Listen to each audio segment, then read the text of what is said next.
Pandemi COVID-19 masih jauh dari kata usai. Kemunculan varian Omicron memaksa sejumlah negara untuk melakukan vaksinasi dosis ketiga atau booster terhadap masyarakat yang bukan merupakan tenaga medis.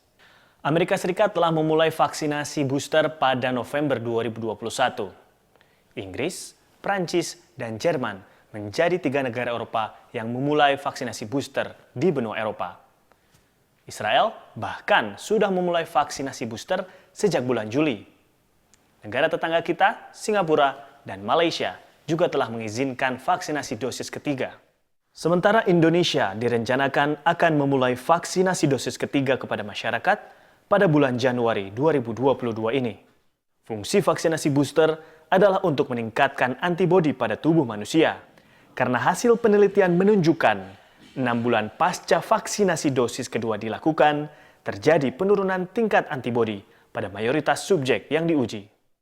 Jika diibaratkan sebagai sebuah permainan sepak bola, maka vaksinasi booster digambarkan sebagai sosok pelatih, antibodi digambarkan sebagai pemain, virus SARS-CoV-2 digambarkan sebagai bola, sel T ini digambarkan sebagai penjaga gawang, dan sel tubuh sebagai gawang.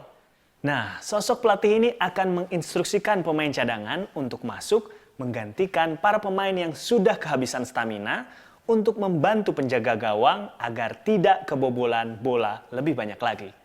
Lalu, apakah semua perlu mendapatkan vaksinasi booster? Sistem kekebalan kita itu tidak hanya mengandalkan antibodi.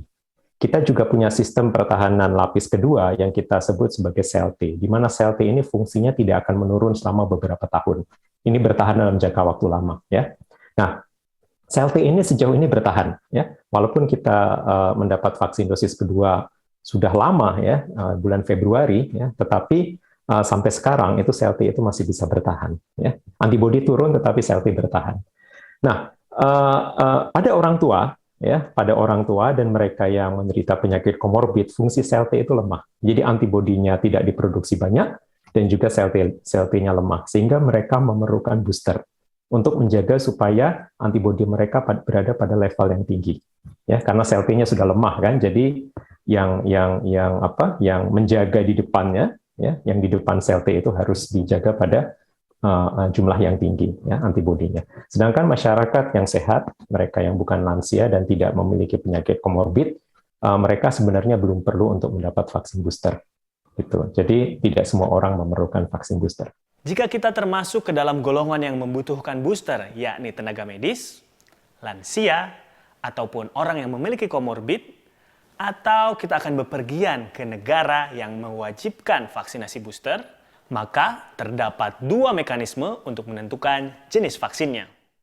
Yang pertama adalah vaksin homolog atau jenis vaksin booster sama dengan jenis vaksin pertama dan kedua.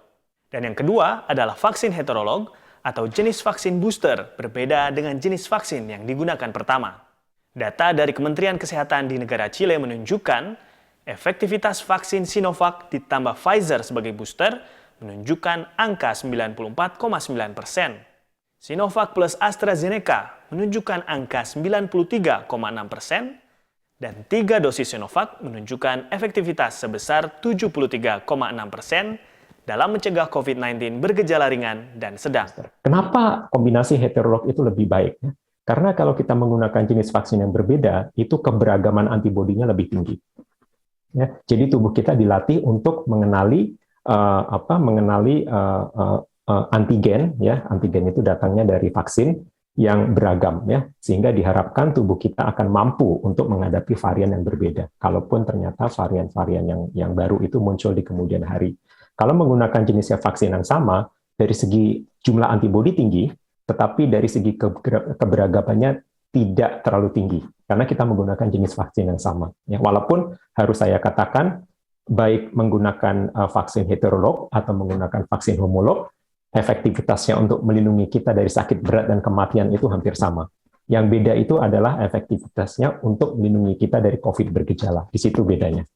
Apapun pilihan terhadap jenis vaksin booster, menjaga pola hidup sehat dengan makan makanan bergizi dan olahraga teratur tetap penting dilakukan. Apalagi ditambah dengan ketaatan terhadap protokol kesehatan. Perpaduan semua ini akan membuat kita semakin jauh dari kemungkinan tertular COVID-19. Tim Liputan CNN Indonesia.